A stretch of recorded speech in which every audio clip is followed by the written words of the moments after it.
Hello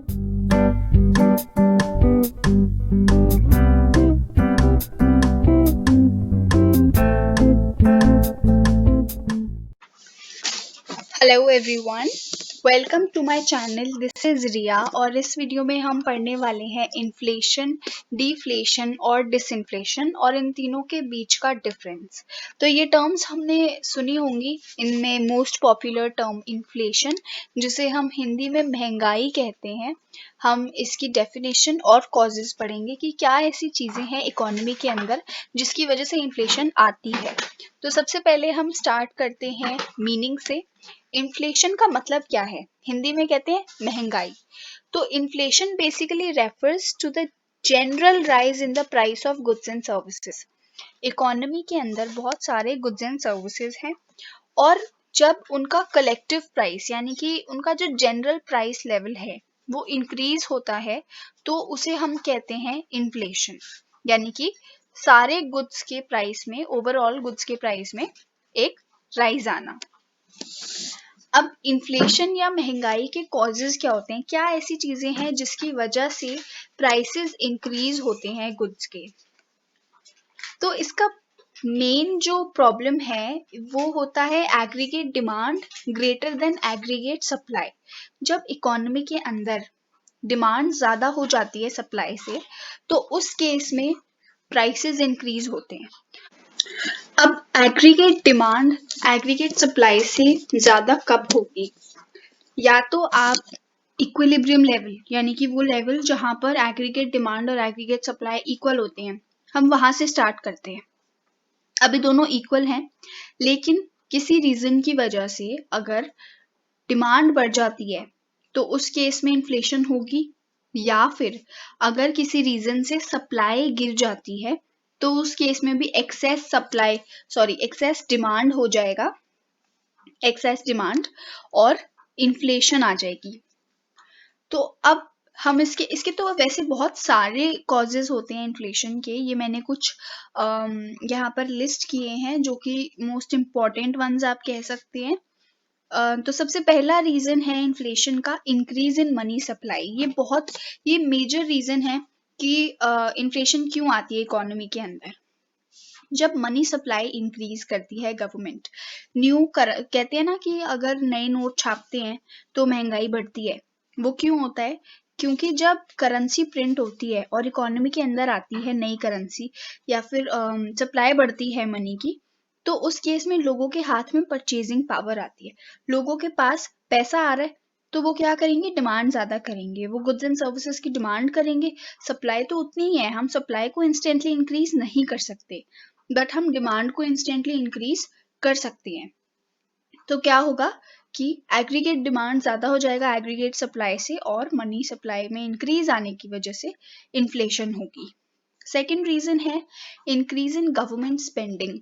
अब हमें पता है कि जो एग्रीगेट डिमांड होता है उसका कंपोनेंट होता है गवर्नमेंट स्पेंडिंग।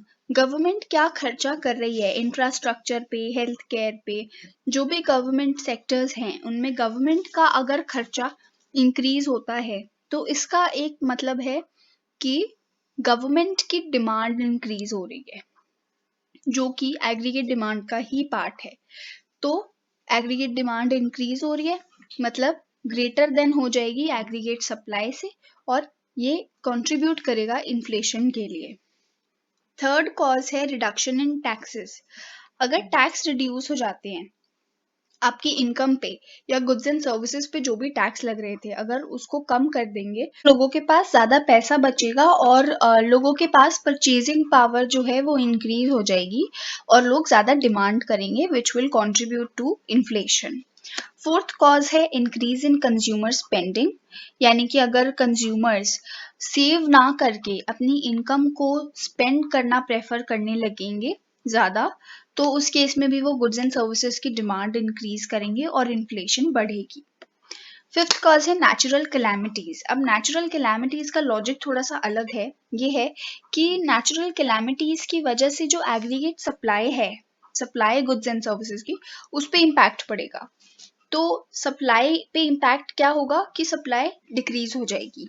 कुछ गुड्स डैमेज हो जाएंगे या जो प्लांट्स है, मशीनरी है, वो डैमेज हो जाएंगे, तो सप्लाई, वहाँ पे सप्लाई की शॉर्टेज हो जाएगी, जिसकी वजह से एग्रीगेट डिमांड एग्रीगेट सप्लाई से ज़्यादा हो जाएगी और इन्फ्लेशन इंक्रीज होगी।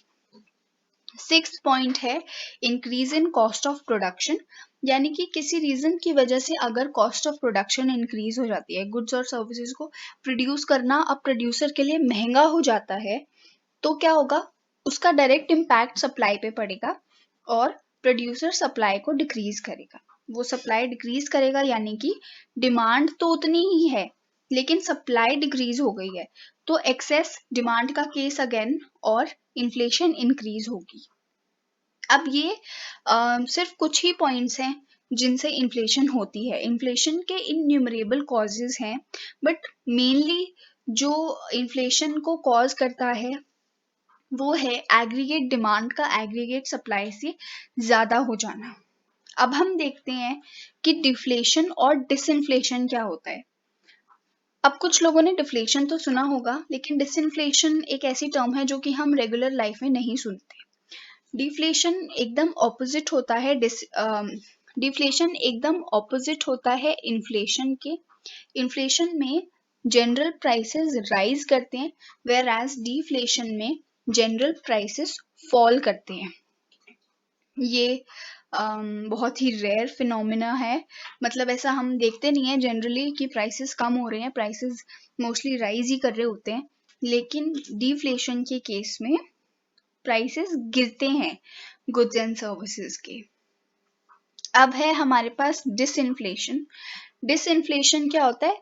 It refers to the fall in the rate of inflation, यानी कि सपोज फर्स्ट ईयर में इन्फ्लेशन का रेट है 5%, यानी कि गुड्स एंड सर्विसेज का प्राइस इंक्रीज हुआ है 5% से पहले साल में। अब अगर दूसरे साल में रेट ऑफ इन्फ्लेशन 3 हो जाता है, मतलब गुड्स एंड सर्विसेज का प्राइस 3% से इंक्रीज करता है, तो हम देख रहे हैं यहाँ पे कि रेट ऑफ इन्फ्लेशन में गिरावट आई है। पहले 5% था, अब 3% हो गया है। इसको हम कहते हैं डिसइन्फ्लेशन। तो कई लोग इकोनॉमिक्स के अंदर डिफ्लेशन और डिसइन्फ्लेशन में बहुत कंफ्यूज हो जाते हैं, बट दोनों के बीच का डिफरेंस बहुत ही क्लियर है। And I hope all these 3 concepts are clear to you by now and you found this video helpful. Thank you.